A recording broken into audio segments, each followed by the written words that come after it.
নতুন পাতায় লাগলে হাওয়া বাজে প্রেমের বাঁশি। দিন দশেক আগ থেকেই ভালোবাসায় ডুবেছিলেন সিনেপ্রেমীরা। অপেক্ষা ছিল সার্কাস কন্যা দর্শনের। শুক্রবার কেটেছে সেই প্রহর। সার্কাস কন্যা তারারূপে পর্দায় হাজির দুই বাংলার জনপ্রিয় অভিনেত্রী রাফিয়াত রশিদ মিথিলা। সার্কাস আমার নিজ চোখে দেখার অভিজ্ঞতাও কখনো হয়নি, তো সেখানে একটা সার্কাস দলের অংশ যে একটা মেয়ে, তাকে সার্কাস দলে যা যা করতে হয় সেগুলো আমাকে রপ্ত করতে হয়েছে। তারপর তো অবশ্যই তারার যে চরিত্রটা সেটা খুবই একটা মানে সহজ চরিত্র না, খুব তারার একটা সংগ্রামের গল্প আছে এই গল্পে। তো সব মিলিয়ে ভীষণ চ্যালেঞ্জিং একটা ক্যারেক্টার ছিল আমার মনে হয়।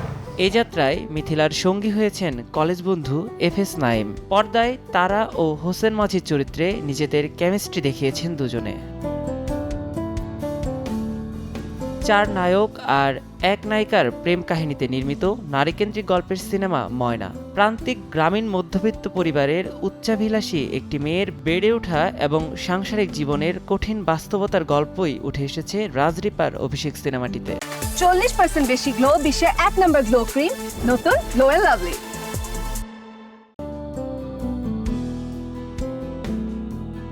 সম্প্রতি ঈদ কেন্দ্রিক সিনেমার প্রবণতা কাটিয়ে ধারাবাহিক মুক্তিতে ঢালিউডের নতুন সম্ভাবনার দ্বার খুলে দিয়েছে বলে মনে করছেন সিনেপ্রেমীরা।